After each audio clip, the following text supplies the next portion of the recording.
Not long ago, I made a video about the Northern Expedition in China, and while researching for it, I came across an interesting little story that I thought I could make into a short video. If you watched that previous video, you'll know who Chiang Kai-shek is, but if you didn't watch it or forgot, here's a quick recap. Chiang Kai-shek was a military leader who led the nationalist faction in the 1920s after the death of one of the founders of the Republican movement in China, Sun Yat-sen. He eventually unified China, sort of, but not really, by defeating all of the regional warlords scattered throughout the eastern part of the country. And he would go on to fight Mao Zedong and the communists in an epic showdown after World War II, eventually escaping to Taiwan and establishing it as a separate country. Well, I guess that last part is still up for debate, politically speaking. Alright, so that's what he did, but here's the thing. None of that actually matters for this video. I just wanted to reiterate it to drill it into your brain. This video is about how truly cruel Chiang could be, and I'm not talking about his bloody purges. In 1927, shortly after marrying his fourth and final wife, Soong Mei-ling, aka Madame Chiang, he wrote, "Thinking about the people I admire in this life, you, my lady, are the only one. Your talent, beauty, and virtue are things I can never forget." Pretty romantic, right? Well, let me tell you about Chiang's third wife, a woman named Chen Jieru, and maybe those romantic words will lose some of their impact. Chiang's first marriage is just a footnote in his biography. It was an arranged marriage with a woman named Mao Fumei, and both of them were teenagers. It wasn't a very satisfying marriage, and they divorced in 1921 after 20 years of marriage. Then Chiang married another woman named Yao Yecheng the same year. She was actually a concubine, and an old guy got jealous of their relationship because she was his girl and threw boiling water on her face, disfiguring her. Chiang felt bad for her because she was no longer desirable as a concubine, so he married her out of pity. This marriage did not last either. In fact, it ended in 1921. So in that year alone, Chiang divorced his first wife, married a second, divorced her too, and remarried again. But up to this point, he doesn't really seem like that bad of a guy. Well, that's about to change. All the way back in 1918, Chiang became smitten with Chen Jieru, who would become his third wife.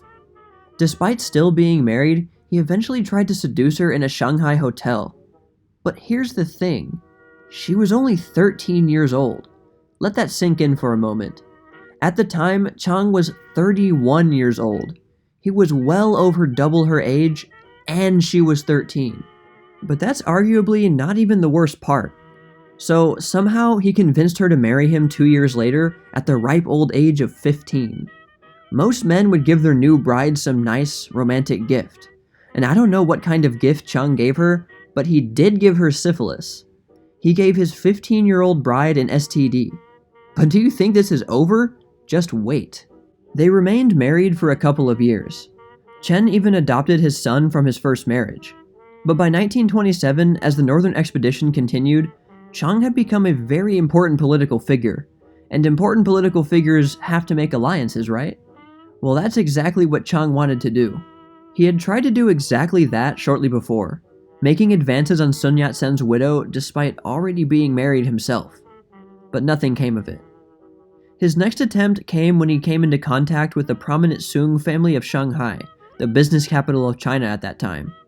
And Chiang really needed the support of the business tycoons to further his cause. The oldest daughter of the family patriarch made Chiang an offer. If he would marry her youngest sister, Mei-ling, that would make an important connection between Chiang and her father. Chiang knew he had to go through with this, but what should he do with his current wife?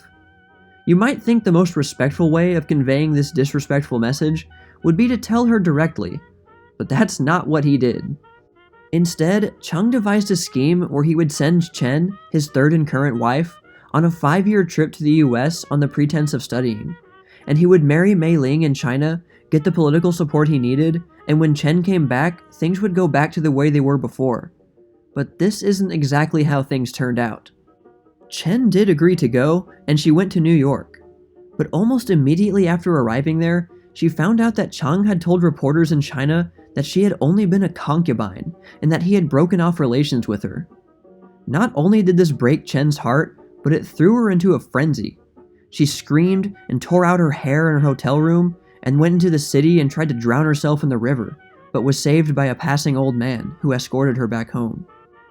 And then Chiang proceeded to go through with his fourth marriage, which lasted until his death more than 40 years later, and Chen was forgotten. So let's review. When in his 30s, Chiang made advances on a 13-year-old girl, then somehow convinced her to marry him at age 15, gave her syphilis, ditched her for a purely political marriage, then told everyone she was a prostitute. I mean, I don't even know what to say. When you think it was bad enough, it just kept getting worse.